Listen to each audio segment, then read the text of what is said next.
Assalamualaikum warahmatullahi wabarakatuh. Perkenalkan, nama saya Evnesi Monika, BP 20120082. Dari kelas 3X4 Manajemen Sumber Daya Manusia. Baiklah, saya akan menjawab pertanyaan UAS yang pertama, yaitu coba jelaskan maksud dari gambar ini. Sampel tabel KPI untuk HR Manager. Yang pertama itu area kinerja utama. Dapat dibagi 4, yaitu rekrutmen, training and development, performance, management, dan employee retention and productivity. Setelah kita menentukan area kinerja utama, lanjut kepada key performance indicator.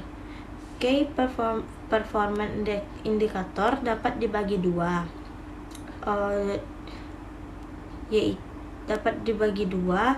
Yaitu hasil kinerja karyawan. Yang selanjutnya itu bobot KPI. Bobot KPI yaitu ditentukan berdasarkan kepentingan atau prioritas KPI. Total bobot KPI harus 100. Selanjutnya itu target. Target yaitu bisa ditentukan berbentuk presentase atau berbentuk jam. Setelah itu kita menentukan realisasi akhir tahun dengan melakukan evaluasi dengan cara yang pertama yaitu data terkini, yang kedua yaitu nilai rata-rata. Setelah itu skor, yaitu dengan rumus realisasi dibagi target dikali 100 atau target dibagi realisasi dikali 100. Selanjutnya yang terakhir yaitu skor akhir, dengan rumus skor dikali bobot KPI dibagi 100, yaitu dapat jumlah dari semua skor akhir yaitu 92. Pertanyaan yang kedua, apa manfaat KPI dalam penentuan kinerja karyawan? Yang pertama, melakukan peninjauan terhadap kinerja karyawan di masa lalu. Yang kedua, menentukan data yang sesuai fakta dan sistematis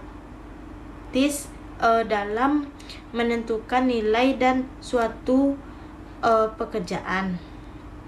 Yang ketiga, mengidentifikasi kemampuan organisasi.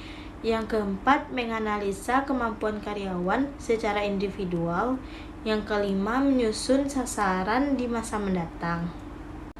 Baiklah, saya akan menjawab pertanyaan nomor 2. Menurut saya, aturan dalam melakukan PHK harus dilakukan sesuai dengan ketentuan hukum yang mengaturnya. Di dalam undang-undang dijelaskan bahwa tidak boleh melakukan PHK secara sepihak, melainkan harus ada perundingan terlebih dahulu.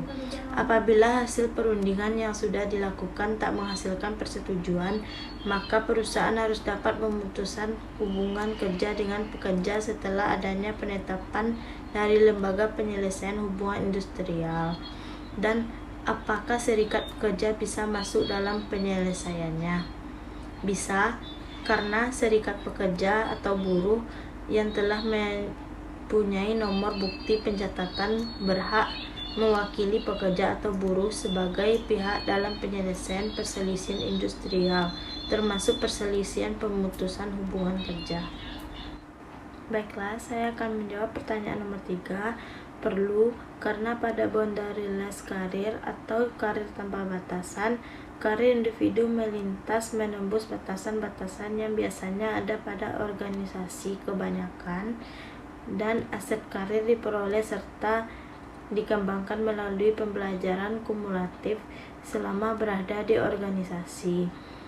Perlu, perilaku boundaryless karir individual dicirikan oleh market ability di luar pemberi kerjanya saat ini, mobilitas intraperusahaan, jaringan kerja ekstra organisasional, dan lebih menekankan pada kriteria sukses subjektif daripada objektif.